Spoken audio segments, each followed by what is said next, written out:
involved in working in work-based adult education, learning and vocational education training for over 25 years. He deeply cares about individuals' capacity to contribute to society, about industry's ability to develop productive employees and to compete domestically and internationally. He holds qualifications in strategic planning, strategic leadership management, corporate governance, workplace training assessment, and trade certificate. I would like to welcome Michael to the screen and ask him to present his presentation. Thank you. Thanks very much, Rod. Thanks for that introduction and welcome everyone. Great to see so many names attending here today, and some of the names and the faces would be familiar. Yeah, welcome from Melbourne. We've been in lockdown and working from home since March, and all the Skills Impact crew have been in that same situation. And so for the last 6 or 7 months, my whole world has been, meetings through this type of format. And we're still under orders. If we can work from home, we must do so.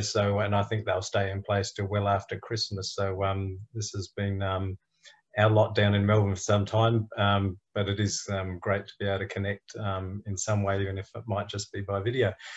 Yes, and that nice introduction from Rod, I did start off with a trade, and I left school, 16, and was lucky enough to get a trade, and I did go to trade school, and that was my first exposure to TAFE, and then I became an apprentice instructor myself, and then I left the organisation where I was an apprentice instructor, which was the one I did my trade in, and became a full-time trainer in a training organisation, and then did some other work in between. But in 2001, I started, I picked up the position of running one of the 25 national industry training boards, and that was in 2001. And the Australian National Training Authority managed those boards, but they turned them into skills councils in about 2003 and 4. And in 2007, I secured a role as managing one of those skills councils. Some of you would know me in that role of managing forest works. And then in 2016, Skills Impact was created to perform this function, a new function that's quite different from skills councils. And that's what I've been doing since then. So a long history in this space, but a lot of you here today will also have a long history in this space. And so presentation in 2 bits with a break in the middle. The first bit is really about vet reform and having a look at what's actually going on in that space. So one takeaway you can have from today is saying, well, I know what's going on there. However, I will caution a warning before I start the PowerPoint presentation. Many of you would have seen many attempts at vet reform over the years and quite significant reports on what changes need to be made, and quite often it results in very little change. One of the challenges there is it's a system that's owned by all the states and the Commonwealth government, and so to get significant change, all the states and the Commonwealth need to agree. And that's not an easy thing to achieve, and a lot of the improvements that we think are a good idea will cost a lot of money, and state and federal governments are very careful how they spend their money. So I'll screen share now and take you through the part of the vet reform presentation, and then we'll stop in about 10 minutes and go to some questions and answers on this. The second part of the presentation then we'll look at, and we'll have a proper introduction on that, but we'll look at what barriers there are to people getting involved in training in the sectors that we are interested in and that we care a lot about.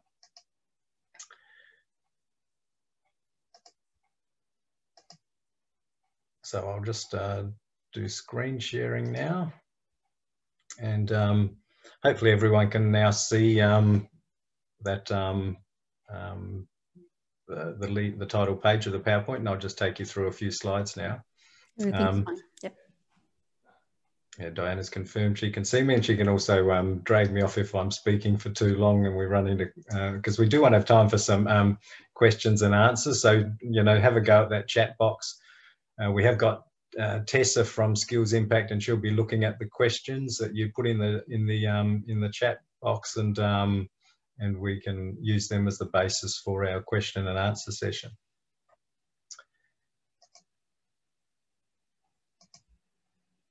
So Rod's already given us a bit of an introduction, but we're different from a skills council. I think that's the key thing to make, is we're a service provider to government, and we manage activities around IRCs. You'll see there in the middle dot point, industry reference committees, and we publish skills forecasts that industry reference committees approve and look at and comment on and provide input into.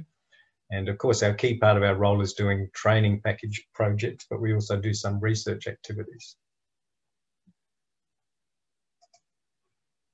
Rod also gave you a bit of introduction of the sectors we cover, and that's a bit of an overview of the sectors that we've been allocated. So these committees are at the core of what we do. As an organisation, we don't have a voice on what happens in these sectors. The committees have the voice. And this is critical change from skills councils. We don't have too many viewpoints on these industries. These viewpoints come from members of the Industry Reference Committee. If you go onto a website, you'll see all the members of each of those committees. And I notice Jeff Harvey's here today. He's a chair of one of these committees. And so we thank Jeff for his contributions. There might be another committee member or two in this meeting room, but while I've got this PowerPoint up, I can't see everyone's name. So if you are a contributor to these processes, we thank you very much. And these 12 committees we look after all report to the Australian Industry Skills Committee, and they have about 60 or so committees reporting to them. We work with these things called training packages, and most of you would be aware of this. I'll just quickly flick through this. You know, we write on behalf of industry units of competency, but we're not experts at doing any of this work. We are experts at writing. So our job is to write up units of competency based on what industry tells us, and what training providers tell us as well about what it takes to, for example, install and repair fences and gates. Skill sets are small groups of units, normally 3 to 5, but you can have some a bit larger than that, and they also exist in training packages. And then we have qualifications that reflect job roles. You know, for example, Certificate 3 in agriculture, and if you're in a dairy, then you might focus on dairy. But the real key issue here making is that they're not training packages per se. They describe the way work is done, and then clump those works into skill sets or job roles based on what happens in industry rather than what happens in training. So a training package doesn't really describe how an individual should be trained. It's certainly not curriculum, though quite often ASQA will take training package content as though it is curriculum. And it's designed to be used by RTOs to design their training courses.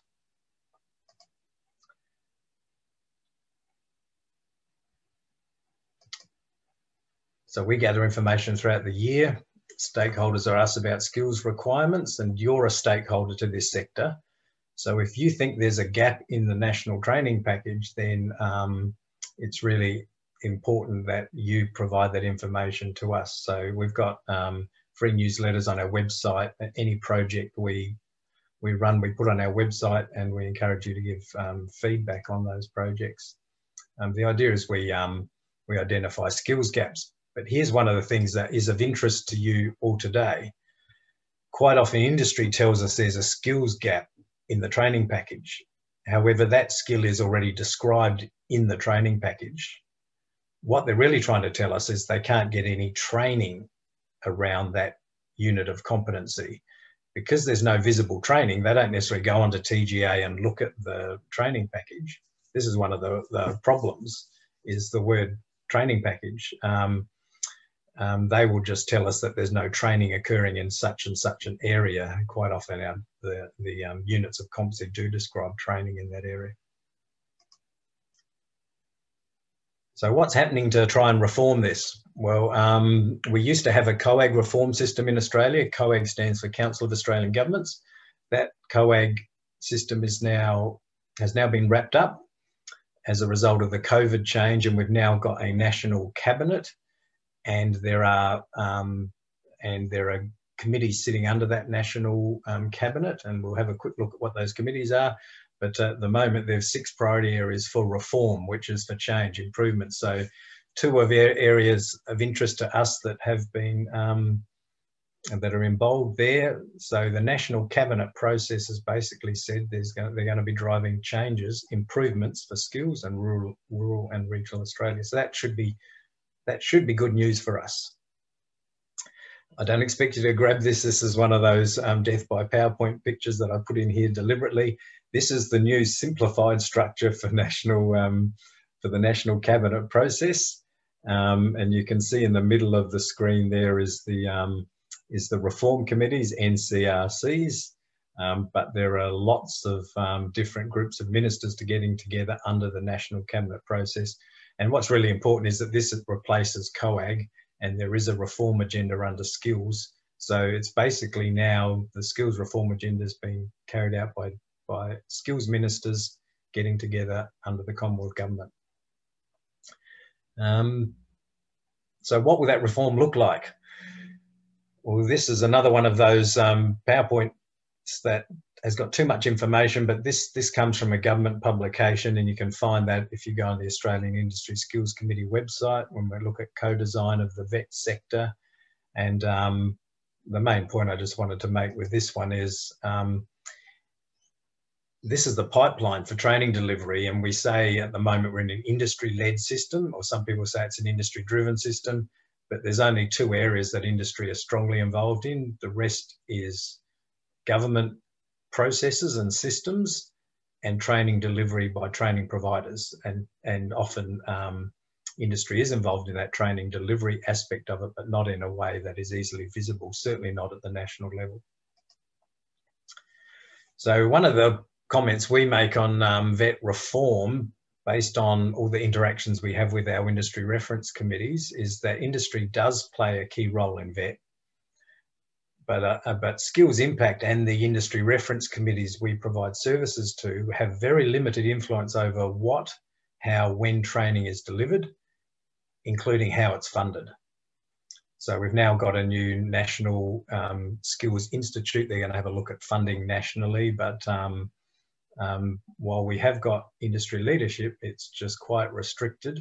And Skills Impact has no influence whatsoever about, you know, the way competency standards are written, the sorts of formats they're in, the process in which they're taken to develop. We follow government-approved processes to develop the content. Industries and RTOs are definitely involved in the content, but beyond that, it's out of Skills Impact's hands. So what are the areas for reform to take, you know, that's really critical for reform? Is all of you, those of you who are trainers, you know, professional trainers, and I used to be one of those, and I used to hold a TAE, but that's now out of date by about 10 years. But we all understand that people learn by doing things, and formal education is really an important part of it, but ultimately people learn by practicing things. And when it comes to vocational education training, they practice things generally through employment.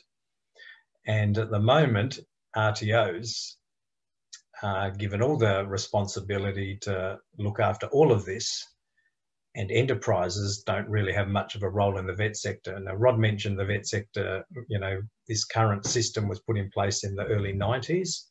And when that was envisaged, enterprises were going to have quite a significant role to play, but that hasn't turned out that way. So this is an area of reform that we'll quickly talk about.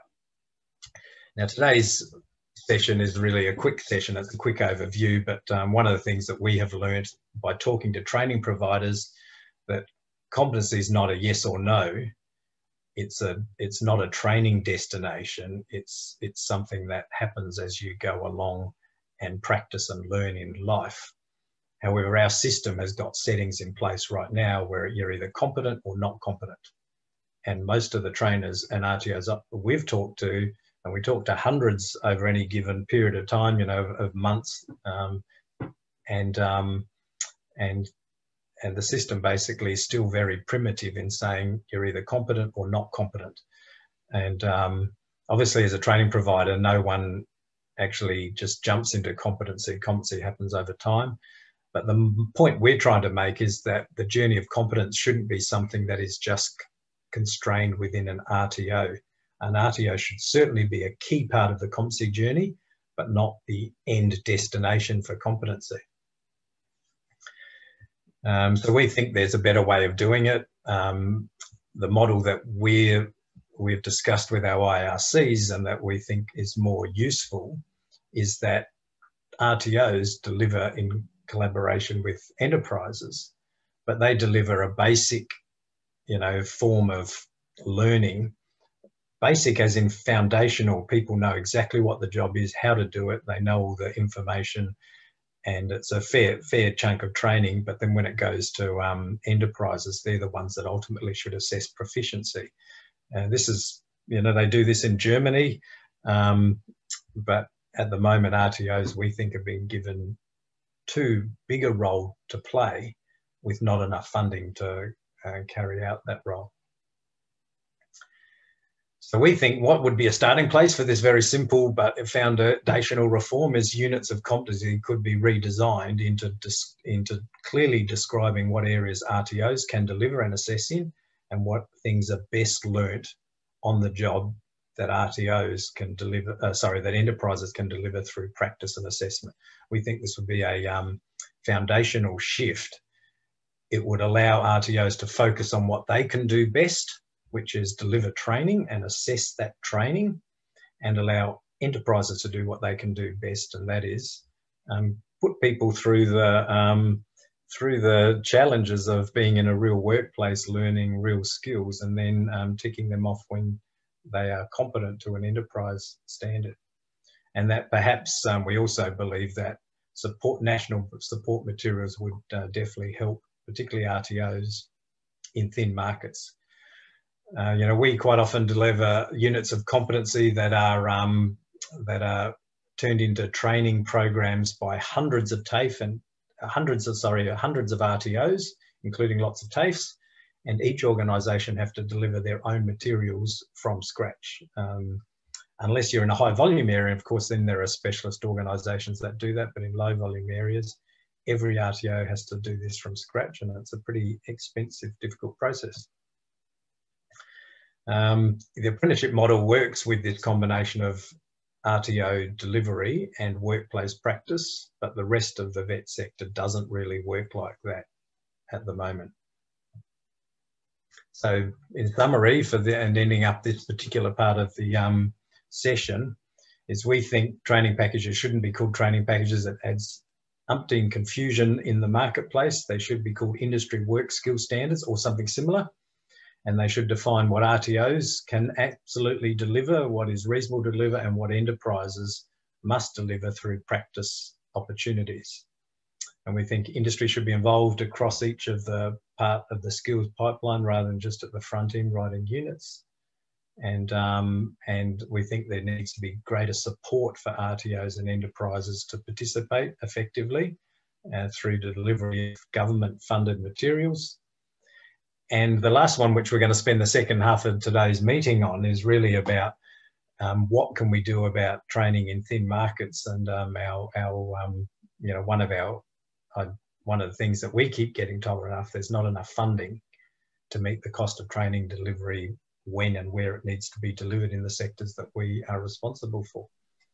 So that finishes that part of the presentation. The next one is challenges and barriers to access of training, but I will stop the screen sharing now and see if there are any questions about this particular issue. And so Tessa, as I've been doing that, I haven't been looking in the chat box, of course. Were there any questions that came through this morning? Not just yet, but we did have several questions come in as part of the registration process. So maybe we can jump to those, and if anybody has a pressing question that they've just thought of, feel free to type it in the chat box. So Michael, let's start with, so a challenge that was highlighted for VET was around industry sort of valuing or not valuing training. And what are your thoughts about this challenge? Yeah, I think we'll, in the second part of this, we'll have a look at thin markets. But one of the reasons we have a thin market is at a high level, there's a lot of industry leaders who are really positive about the role that training can provide. And a lot of those people do sit on the industry reference committees. I know Jeff Harvey is a key supporter of you know, the fact that people should be properly trained to do their jobs. And I'm sure Rod would be, and Diana and Andrew from Skills Impact, and many of you would understand the importance of training. And but when we actually get to enterprises, a lot of enterprises in the rural and regional job sectors are managed by people that don't necessarily have a training background. They learnt on the job, so why can't other people learn on the job? Or their enterprise does something so specific in a particular region that there aren't any trainers that would know more about the activity than the people in the enterprise. So it does mean we do have lots of pockets in the areas we look after where there just isn't a high demand for training, and industry appears to be not interested. So we often promote training. We encourage industry to take it up. There's often talks of licensing arrangements being in place because that's a certain driver for training. But we do also know that the ag sector is the most dangerous sector in Australia to work in when you look at injuries and accidents. And we think knowing the proper way of doing something and forcing yourself to do things the proper way will mean a much safer workplace. And that's what we all want. So we think there's lots of good reasons for training, but it's frustrating that quite often enterprises don't value training as much as the training sector does. Thanks, Michael. We just had a question come in from Roger Milroy, who's asked, how do you propose to engage unemployed people into industry out of the apprenticeship model? So engage. Yeah. Yes, thanks for that question. And yeah, what we have got in Australia right now is, and it's on the, I was just reading a news article from yesterday, this issue of lots of unemployed people as a result of COVID-19, and then lots of people in the agricultural sector needing labour, and how to make that transition occur. It certainly is on the radar of the vet reform marketplace, but most of the media stories are right now covering how difficult it is if you live in the city and say, I'm sick of being unemployed and living in Melbourne, I want to move to regional Australia. These people, currently there's a lot of reports, how, you know, what is the volume of this? It's really hard to tell, but the reports are, we can't get jobs on farms, we can't get jobs in rural Australia, we can't find accommodation. If we take our own caravan, it costs $350 a week to park in a caravan park. If we try and get a job on a farm, they say we must stay at the hostel because they don't want us sleeping rough in swags, and you know that costs $250 a week. So there's all these issues that need to be dealt with. So we have got a discussion paper that we're about to release that looks at some of those issues, including the fact that we need to provide facilities for workers in regional Australia if we're going to make a transition from a temporary backpacker sort of methodology of picking fruit and working on farms to skilled workforce. The future of the vet sector does rely on skilled workers rather than on a backpacker workforce, in my humble opinion. The National Farmers Federation has got this target of $100 billion industry by 2030, and our assessment is we can't get to that sort of volume in our industry unless we have a lot of automation, a lot of technology being brought in, and these things need to be run and managed by people that are highly skilled, not a backpacker workforce. Thanks, Michael. Looking at the time, it might be time to move on to the next part, but Deanna's going to share a poll just quickly about where you're located, because that's of interest to us as Michael will speak to in the next part of his presentation, one of the challenges sometimes is that regional, rural or remote location of students and workers. So that'll pop up on your screens any moment. There we go. Yeah, so if you could all tick a box there and submit it, that will be really helpful to see who we've got in the room. I would hazard a guess that most of you are in regional, rural of remote rather than in the larger cities that exist in Queensland, but and most of you would be from Queensland, I think. Though this is a Zoom meeting, so people can join from anywhere in Australia if they want. Can do. And While I'll happening, fill that out myself. I'm ticking city and submit. I'll just start to introduce what's happening in the next session. So thank you, everyone. So yeah, just continue to fill that chat out if you've got any other questions moving forward on that section. Just one little comment on Roger's question there. Industry is looking at pathways. So I think those pathways into the apprenticeship model is something that's high on the agenda, especially for our JSA to be looking at that sort of area. So it is something that we are taking a very keen interest in.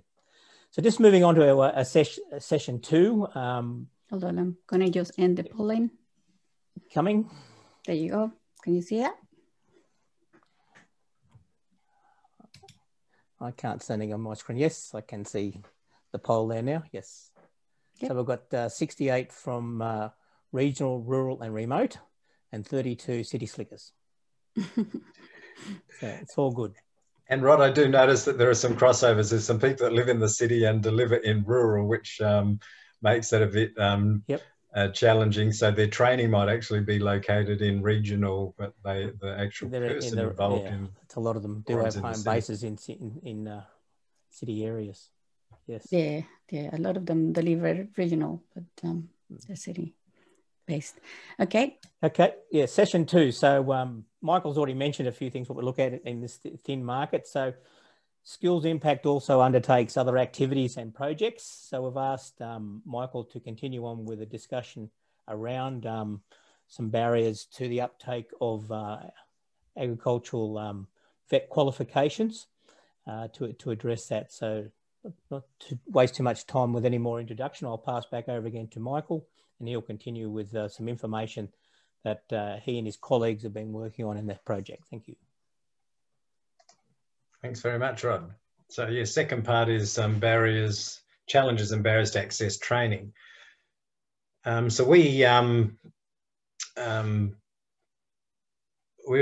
really concerned that a lot of the units of competency and the qualifications that our industry reference committee and a whole range of industry contributors spend a lot of time getting right. And we've reviewed almost all of the training packages that we mentioned over the last 4.5 years.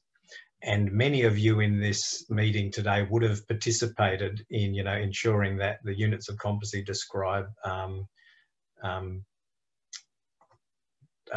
properly.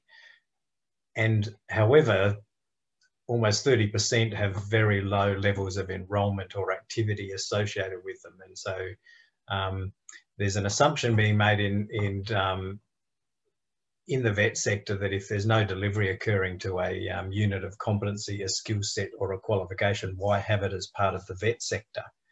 And so what that inspired us to have a look on behalf of IRCs to look at the challenges and barriers that people have in accessing training. So, this was driven a little bit by the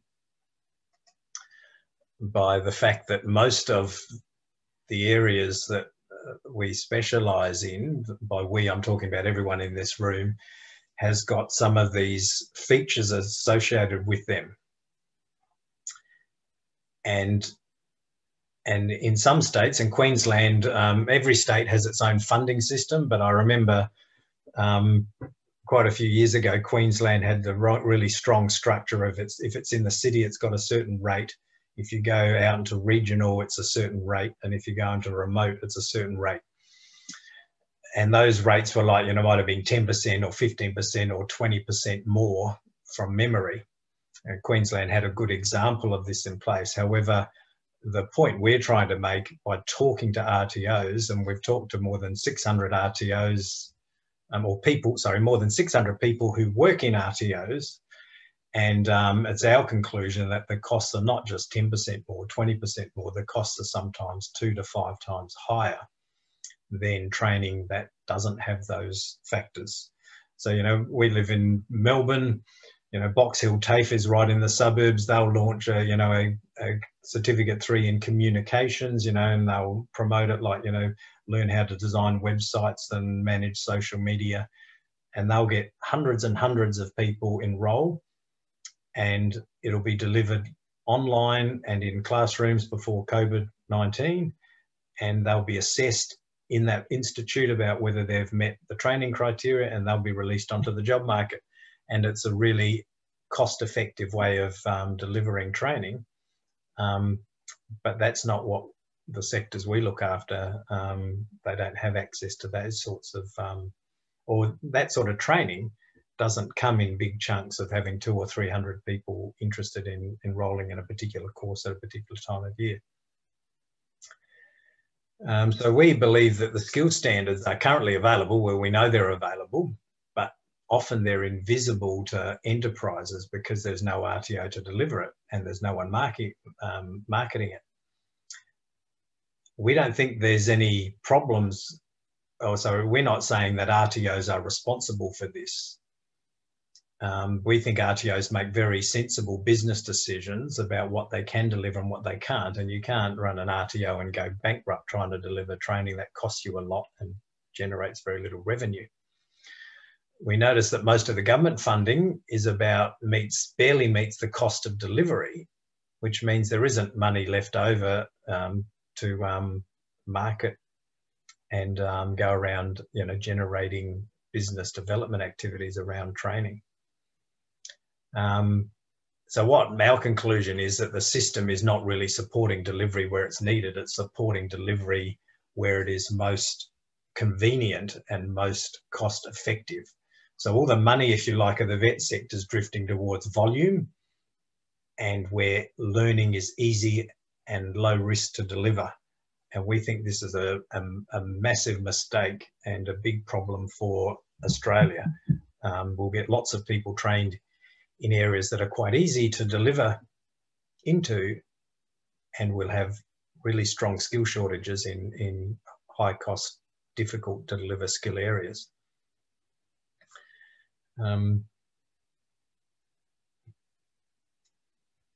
So in this slide, that's a summary of what I've just said then. But we just basically believe or understand by talking to RTOs that RTOs are making quite sensible decisions about what's the viability, and that's leaving our sectors quite often with a huge lack of delivery options for things that are really important. If those steps don't take place, then we don't get available training. The big green dot there doesn't happen. We basically have training unavailable for whole qualifications, for skill sets, and we've recently received a list of 600 plus units of competency where in the sectors we look after, where there's been 0 enrolments in over the last 3 years, or very low levels of enrolments, close enough to being 0. And the question is, should these units stay in the system? So what are some of the issues associated with that? I'll let you read the slide. So I think I've already covered that off. That slide's really a summary. The key thing is, if you can't get student numbers, or there is a low visibility of student numbers for the future, it's very difficult to invest. Which means there's industries that we talk to every day of the week that are represented in our industry reference committees that miss out on training that they say is much needed. And that's, however, we are a voice, in this area. We talk to lots of RTOs. We're absolutely in support of RTOs. RTOs cannot do things that are impossible for them to do, where the risk and the cost and the challenge of delivering are high and the revenue is low. Training will not be offered, and that is the correct thing to do if you're an RTO. What we think to do is we need to reduce the cost or increase the funding. We need to reduce the risk, which is an ASQA issue that you could talk to ASQA about next week. And we think there should be support to overcoming the challenges, so that balance changes. Now, how do we get our viewpoints on this? Well, you know, we're not a training delivery organisation, so we only get our viewpoints by talking to vet stakeholders. So we have run a survey over the last 4 months, and we'll be producing a report on this, and that'll be coming from Griffith University. So they'll be producing the report, and we'll publish it, and it'll try and put some data behind what changes need to be made. Here's an example of some of the feedback that talked about the challenges for RTOs. Now, I expect every one of you in the room today, in the virtual room today, if you are an RTO, and if this was live and I could see your faces, you would all be nodding your heads. This is not news to you.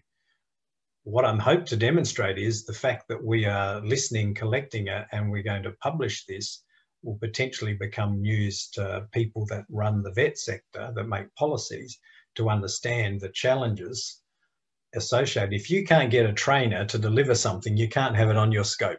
That's the reality.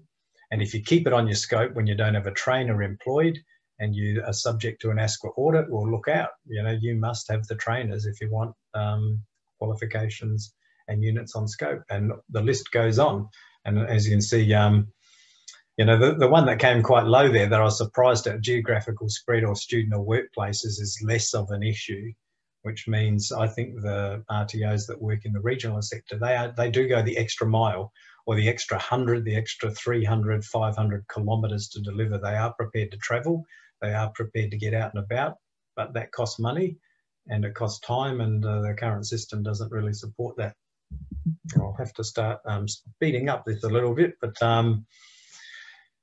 when I mentioned some of our reform proposals earlier, it's pretty clear that many RTOs believe that workplaces should have an expanded and direct role in training, which is a bit more of the apprenticeship model or the traineeship model. But the whole vet sector is shifting to a completely different model of institutionalised delivery, and we understand why, because that's the only thing that pays the bills at this point in time. People either agree or strongly agree in the concept of a developmental approach to competency, rather than the current, very primitive, developed 30 years ago, competent, not yet competent, competent, not yet competent, competent, not yet competent. And what it does is deliver people into enterprises where many enterprises say you're not competent. You are trained, but you're not competent. And, you know, should we have different stages rather than yes or no? And we get most people agreeing, but we do have some people that strongly disagree that it's too difficult to manage a vet sector where we break things down to be a bit more sophisticated. So the 3 slides now on what the barriers are, and then there's a couple of summary slides. What we found is there's a different industry perspective or enterprise perspective, if you like, versus an RTO perspective. And these slides will be available via Rod and Diana after this presentation. But we've actually learned that some of the things that are problems look very different when you're an enterprise compared to when you're an RTO. So, for example, businesses are saying we want short courses, we want skill sets. And then in many states, the government refuses to fund skill sets. They fund whole qualifications. Businesses say, oh, we've had a shutdown, we need training next week, we've got some available staff. They want training delivered in 1 week. And it's difficult for an RTO to do that. A lot of the industries we deal with have got a lack of HR expertise because they're small businesses. And, what does that look like in an RTO? Well, RTOs just cover funding. Funding just covers delivery costs often, so there's very little opportunity for an RTO to develop their own business. So availability of training solutions, industry and enterprises will have a certain viewpoint on this. They will quite often go with non-accredited alternatives. They seem to be cheaper and quicker. And from an RTO perspective, trying to deliver national qualifications, it's quite challenging to compete with non-accredited options. In fact, some RTOs deliver non-accredited options alongside their registered training organisation delivery, and they find the non-accredited options are quite often easier to deliver. Content and the quality of it's really important, but it costs a lot of money to develop high quality content. And enterprises say, you know, the trainers didn't really understand our business very well, but from an RTO's point of view, you can just put the best possible trainer you can find out in the field. You can't necessarily get someone who's an expert to the degree that enterprises become quite expert in their work. So these are the barriers that we've identified through interviews with RTOs and industry and other stakeholders, and the ones that have been talked about in our industry reference committees. So, so what could we do differently if the government initiated or followed through on their reform process, that fingers crossed they will, is we think there could be some national skills and training materials to develop to reduce the cost of delivery, and also narrow what it is an RTO is responsible for delivering. So RTO is no longer responsible for delivering the whole end result of proficiency, but they can deliver a package of skills where people say you're work ready or competent. But that shouldn't be confused with what an enterprise believes competence should look like. And potentially to a role for industry saying we will determine who's competent or who's proficient after RTOs have trained people. RTOs should still assess the training outcomes that they've delivered. In my view, there's nothing wrong with that, but to say that they're assessing workplace competency is something that makes the system very difficult for RTOs to play in. So a summary slide now of improvement ideas, just building on that previous slide in the first session.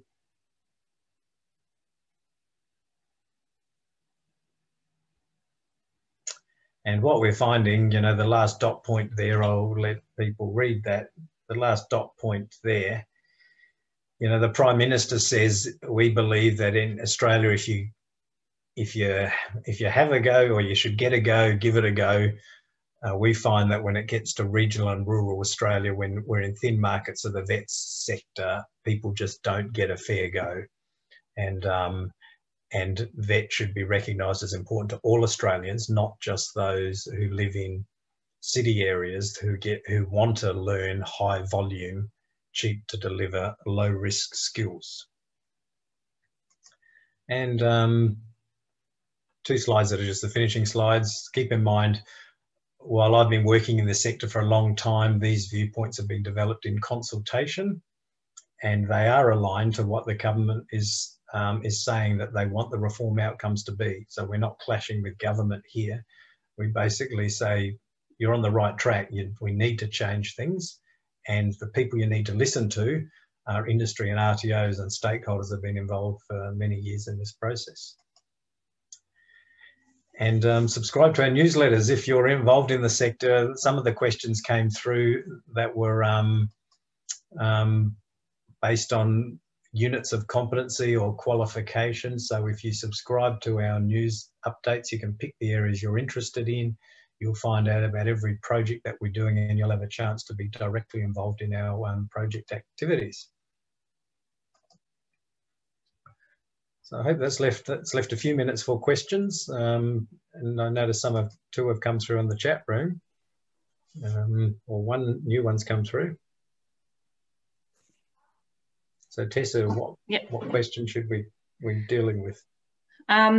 So one of those was actually me just sharing the link to our newsletter, so just for those who want to direct access. And the other was a comment from Sandra about being located in a capital city, but delivering courses in regional areas, even interstate. So no new questions just yet, but I can go back to some of those original questions from the registration. And there was one here about whether federal and state governments actually recognise the difficulty of RTOs delivering in these thin markets, whether you think that's well, our project, and we've got Kate Vanson with us today, and some of you would have spoken to Kate as we did this project. So Kate's talked to dozens and dozens and dozens of RTOs to follow up our survey. She's done in-depth interviews, if you like. The reason is we want to actually put that information out to government, and there is an appetite for change, and we're just trying to ensure that change happens in a way that means RTOs are actually able to function quite well in this sector. You know, I started off as an apprentice, but I worked for the equivalent of registered training organisations. They were called different things back then in the late 80s. And I'm a big supporter of training and how difficult it is to be in a training organisation. And I think training organisations need more funding, better access to resources, and a better approach from a regulator to make sure that they're supported in aspiring to deliver into difficult sectors, not scared off from delivering into difficult sectors. And we do know that many RTOs that work with us are deeply committed to skills and training in the sectors that we look after. But you can't deliver something if you can't get a trainer, or if you can't pay decent training wages, or if you can't afford to deliver the materials and meet the compliance. All of those things means you can't deliver into areas you'd desperately like to deliver into. And we hope that this research will be understood by government, and our aspirations is that the vet sector is a better one for people to work in, and it delivers a product that more employers want. And so an opportunity to thank Kate for all of our work here, but Andrew also goes around and he works on our skills forecast and our training package projects as well. So, you know, Andrew is someone you can talk to on an ongoing basis. If you want to have a conversation with Kate, contact us via our website and Kate can have a talk to you. Thanks, Michael. We've just had a new question pop up. I'll read it from Bern Ashburner. Family farms only need to provide competency to themselves, so are less interested in accredited training and may rely on extension to provide skills needed. It must also be very directly relevant. How can this be addressed somehow? I think there's an example of that in place right now. Unfortunately, they consider it an emergency example. But if you were to put on a trainee in a Certificate 3 and we're prepared to pay that trainee $56,000 over the next year, the government would pay $28,000 of wages towards that trainee. So that's a setting that makes it very attractive if you're a family farm to say there's someone down the road that needs a go. You know, there's an 18-year-old boy, comes from a good family. We could give him a shot at learning stuff on this farm, and half of the salary, providing they do accredited training, is going to be paid by the government. There are some catches to this. It only applies to 100,000 trainees. The first 100 trainee system's up. It's a COVID-19 emergency thing to help young people get into traineeships. But I think this sort of parameter should be in place all the time, particularly if they want to target rural and regional areas. So in those two reform committees we had on skills and rural and regional areas, I think this should be almost a permanent feature of getting wages paid, providing people are getting properly trained. And I think that would be a game changer. Government's already doing it. It's just they're probably not doing it enough, and it's not a long-term commitment yet. yeah, there's a good incentive, and people are just commenting that it's only 100,000 places, and yeah, they probably will be snatched up quickly, but it is a good one.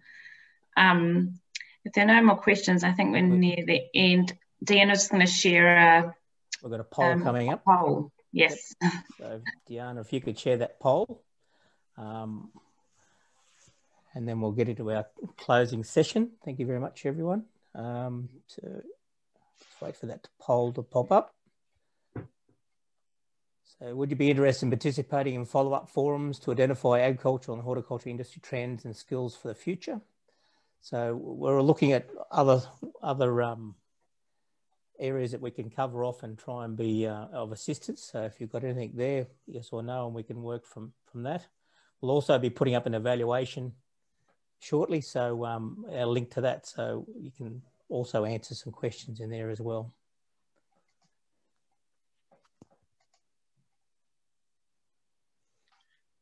So and I'd just like to say, Rod, while today's forum, a lot of the things I've put forward on behalf of our organisation and the industry reference committees offer potential solutions. Those solutions need to be promulgated through organisations such as yours, Rod, and your stakeholder group. And if we can get more people saying we need a significant shake-up and the costs are really high and the compliance risk is a real problem, well then perhaps we will get a change. Skills Impact has not got the ability to make that change happen, but we have got the ability to collect your voices and publicise your voices. So the poll's up there now, and we've got a very high percentage that are interested in participating in follow-up forums. So we'll follow up on that. So in the essence of time, so we are hitting 10 o'clock there now. So I'd just like to thank Mike, and working alongside Michael, you would have seen Tessa come up, but also behind the scenes, we had on board Andrew Horgan, who's was mentioned in the talk, and Kate. So there was 4 people there as a bit of a backup from Skills Impact. I also would like to invite everyone to our second webinar next week, which will go into the influence of trying to train and assess under COVID. And we've asked Emma Marks from ASQA to come along and talk to us. We'll also give you an industry roundup from the RJSA members. So I hope you can join us for that. Same time next week, but on Tuesday, the 10th next week. So I look forward to you attending at that one. So Deanna, I'm going to get you just to, if you can put up that link, please. So this is, you'll be used to this, except you're not going to the pub now. You're just going to put your phone up to the screen, and you'll be given a link through to our poll, our survey. And if you could fill that out for us now before you disappear, that'd be much appreciated. And again, I do thank everyone for your attendance today. It is important that that you do understand that you do play a part in helping us inform government on changes, effective changes, rather than being takers of information, and we can have an influence on that information. The reform process is well and truly underway. Government's making noises that they're serious about it. We've just got to make sure we're getting something that we want, especially in our rural and remote training areas, to try and manage the cost of training and delivery of training in some of these thin markets, and get it working for everyone. So if there's if you have any other quick questions, they can go into the chat box. But otherwise, thanks again for coming along, and please fill out that Survey Monkey for us. And I hope to see you all next Tuesday at 9 o'clock sharp. Thank you. Thanks very much, Rod, and thanks everyone for coming along to participate today.